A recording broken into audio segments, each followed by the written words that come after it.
Nandito ako ngayon sa may Shoebox PH. Ito yung murang bilihan ng sapatos. Ibili kayo ng sapatos, dito kayo bumili. Meron silang buy one get one, buy one get two, at meron din silang mga high quality na mga sapatos dito na magaganda yung quality.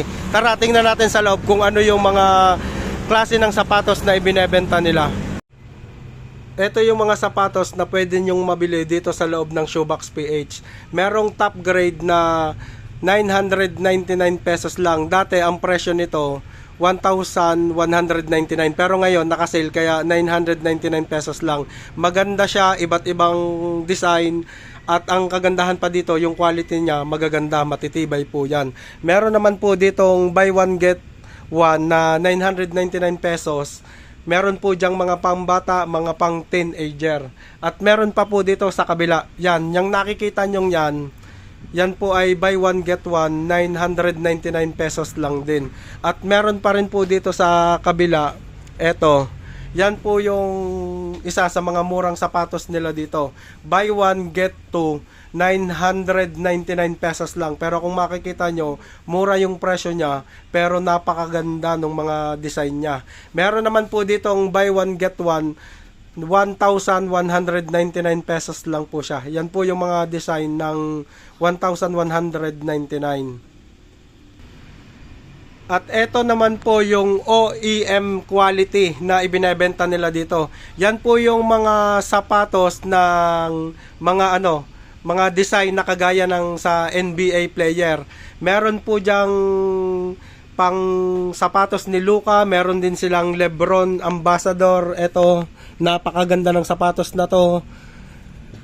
Iba't ibang sapatos po yan at iba't ibang design na kagaya ng sa mga NBA player.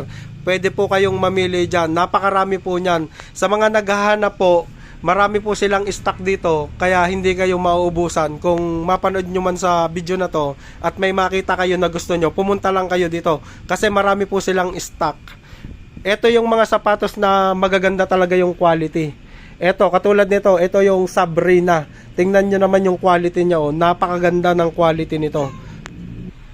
Ito naman yung OEM quality nila na nakasale. Ito po yung dating 1,999 pero ngayon 1,499 lang po.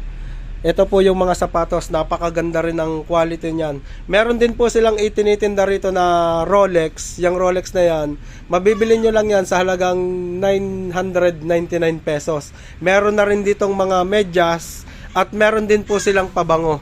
Dito sa loob, nandyan yung pabango nila. Yang mga nakikita nyo pong sapatos dito, lahat ng yan, marami pong nakasale dyan.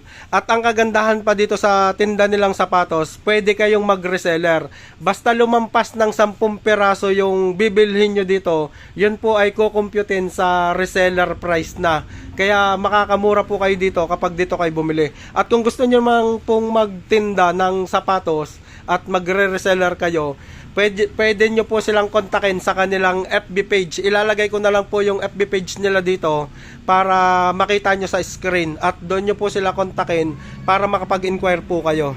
Sa mga pupunta po dito sa Shoebox PH na gustong mag-walk-in at bumili ng sapatos, open po sila mula 8 ng umaga hanggang alas 8 po ng gabi. Araw-araw po sila. Located lang po sila dito sa may Jose P. Laurel. Dito po sa may highway. Yan po, yan yung Petron na andito lang sila sa tabi. Ito na yung Shoebox PH. Madali nyo lang pong makita yan. Halos katabi lang po ito ng City Mart. At iyan naman po yung school ng South. Madali nyo lang po itong makita. Ito yung bodega ng Shoebox PH. Makikita nyo dyan, napakarami nilang stock. Kaya doon sa mga reseller na gustong bumili dito, pwede kayong pumunta dito, mag-walk-in kayo o kaya naman i-kontakin nyo sila sa kanilang FB page. Hindi lang po sapatos yung pwede nyong i-reseller dito. Meron din po silang mga pabango dito. Ito yung mga pabango nila. Ito po yung pabango na kapag bumili ka ng 10 peraso plus 1, tapos ang presyo niya 120. Pero sa mga walk-in na gustong mag-retail, 150 lang po yung benta nila ng ganito. Iba't ibang klase po yan. Yan, nakikita nyo. Naka-display po yan doon sa katabi ng Shoebox PH, yung bilihan ng pabango, kanila po yun. Ito yung mga sapatos nila. Yan. Makikita nyo dito, ang dami nilang stock na sapatos.